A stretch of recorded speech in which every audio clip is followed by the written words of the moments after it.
The call came in at 6:42 p.m. A neighbor reported screaming, a crash, and then a woman shouting something they couldn't quite believe. By the time deputies arrived at the small stucco house on West Campo Drivel, a woman stood in the doorway, barefoot, her shirt soaked with someone else's blood. She wasn't crying. She wasn't shaking. She simply said, "He's inside." Deputies found her boyfriend on the living room floor, barely breathing, deep stab wounds to the chest. Furniture overturned, a trail of blood smeared across the tile. When they asked the woman what happened, she stared straight ahead and allegedly replied, "Today is my Independence Day." It was the kind of line detectives only hear in movies, but nothing else about this case felt dramatic. It felt deliberate. And as investigators would later discover, this wasn't a sudden explosion of violence. It was the final chapter in a relationship collapsing under secrets, control, and a truth that neither of them had been willing to face. If you're new here, subscribe for more true stories that reveal what happens when truth collides with power. From the outside, 2143 West Campo Drive looked like any other quiet Arizona home. Beige walls, desert plants, a mailbox leaning slightly to one side. But inside, deputies later said, the house felt tense before anyone spoke a word. The woman who lived there was Christine Mallory, 46, known locally for odd complaints, frequent mood swings, and a pattern of unstable relationships. Her boyfriend, Daniel Hayes, 42, moved in with her 2 years earlier after losing his job. Neighbors described them as loud, volatile, and two people who brought out the worst in each other. But nothing that suggested attempted murder. Detective Riley Hart, who arrived third on scene, noted something immediately. The silence. No crying, no panic, no shock. Christine sat calmly on the edge of the couch, hands folded, as paramedics worked frantically to save the man bleeding on her floor. "Tell me what happened," Riley said gently. Christine tilted her head and spoke as if she were reciting a simple decision. "I freed myself." It wasn't enough. In the kitchen, investigators found a shattered glass, a trail of footprints, and a knife block missing one blade. No sign of outside intrusion, no defensive wounds on Christine. But on Daniel, deep slashes, more than one, more than a single moment of fear. Riley whispered to his partner, this wasn't a reflex. She kept going. What investigators didn't know yet was that hours earlier, a neighbor saw Christine pacing on her porch, muttering to herself. Another saw Daniel load bags into his car. Bags they later learned belonged to Christine, not him. Something had escalated. Something had snapped, and the house would soon reveal the first real clue. A folded piece of paper under the coffee table, a handwritten note in unsteady ink. Only 4 words. "I choose my freedom." Detectives took Christine to the station that night. No restraints at first. She walked in willingly, hair still tangled, eyes oddly steady. During intake, she asked one question. "Is he gone yet?" Riley responded carefully. "He's alive, barely." A flicker of annoyance crossed her face, only for a second. Inside the interrogation room, Christine kept her arms crossed, leaning back like a woman inconvenienced by a late bus. Riley began with the basics.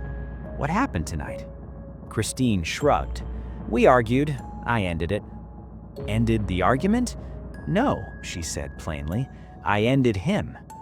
But when Riley pushed for details, what started the argument, who escalated, Christine offered contradictions. 1 minute claiming self-defense, the next claiming liberation. "Daniel told me he was leaving, said he was done with me after everything I gave him." Riley asked, "So you stabbed him?" Christine's jaw tightened. "He wasn't allowed to walk out after using me for 2 years." Detectives knew they needed more than her shifting story. Back at the house, crime scene techs discovered something chilling.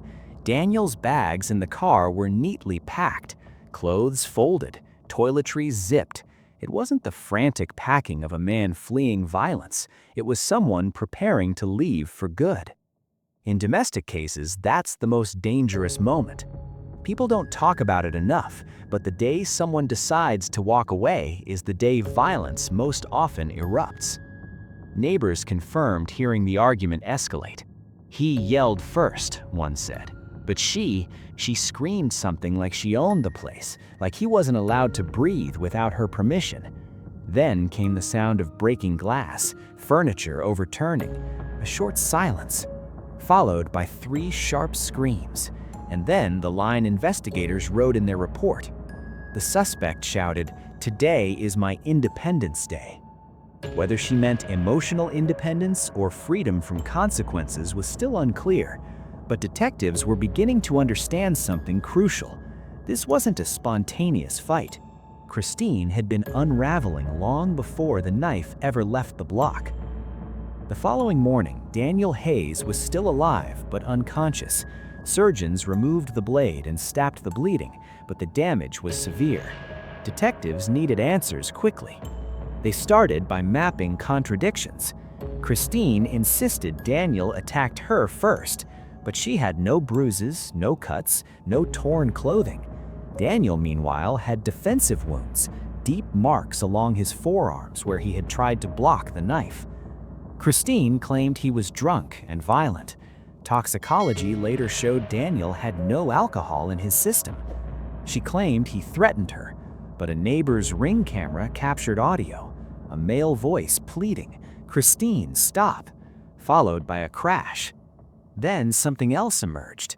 Body cam footage from deputies arriving at the scene showed Christine walking outside, knife still in hand, not pointing it, just holding it loosely by her side.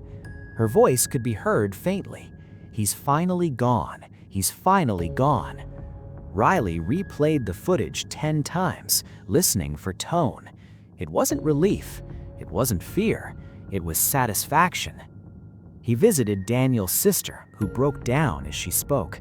She told him for months that he owed her his life, that he couldn't leave her because she saved him, but he said it felt more like a cage.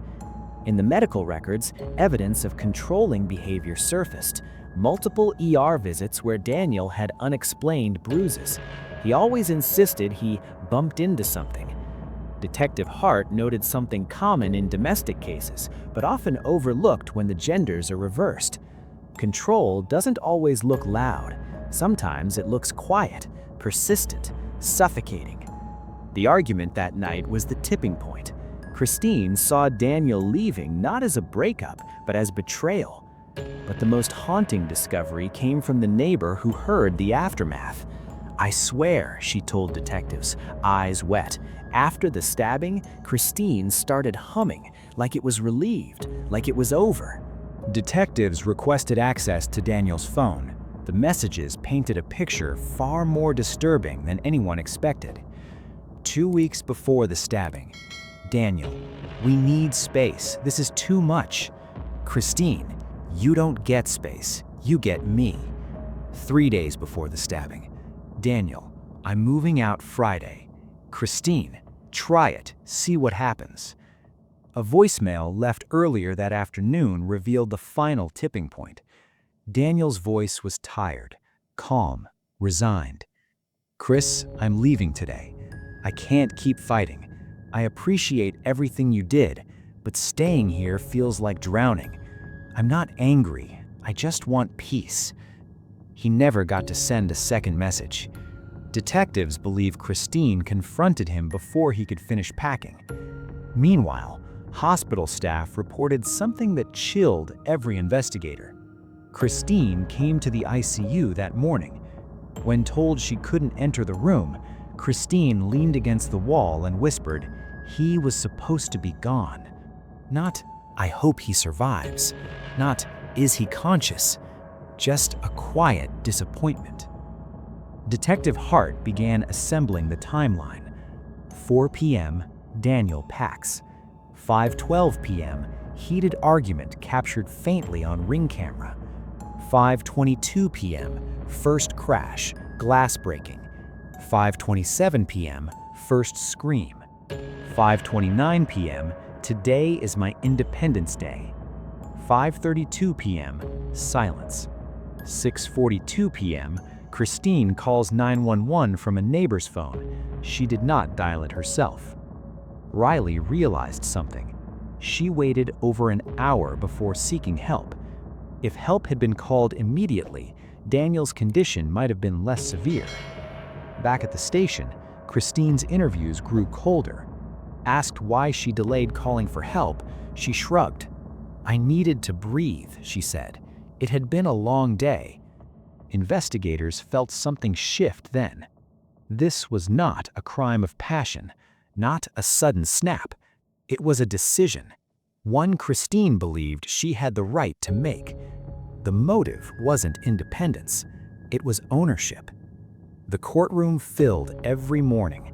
Locals, reporters, domestic violence advocates, people who simply wanted to understand how a woman could utter such a chilling line after trying to kill the man she lived with. The prosecution focused on one theme: control. They played the neighbor's audio. They showed photos of packed bags. They played Daniel's voicemail. They replayed the body cam clip. But the most powerful moment came when Detective Riley Hart took the stand.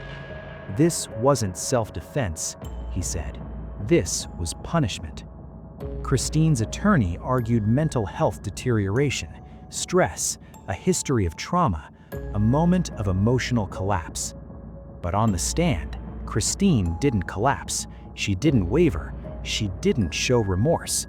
When asked why she stabbed Daniel, she looked at the jury and said, "He was abandoning me. I don't handle abandonment." The room went still.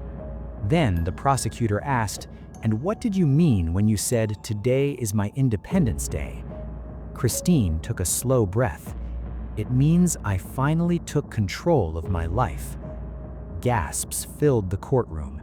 A juror lowered her eyes. Daniel's family wept quietly in the back row. The trial lasted 8 days. Deliberation took less than 3 hours. Christine Mallory was convicted of attempted second-degree murder, aggravated assault, and domestic violence.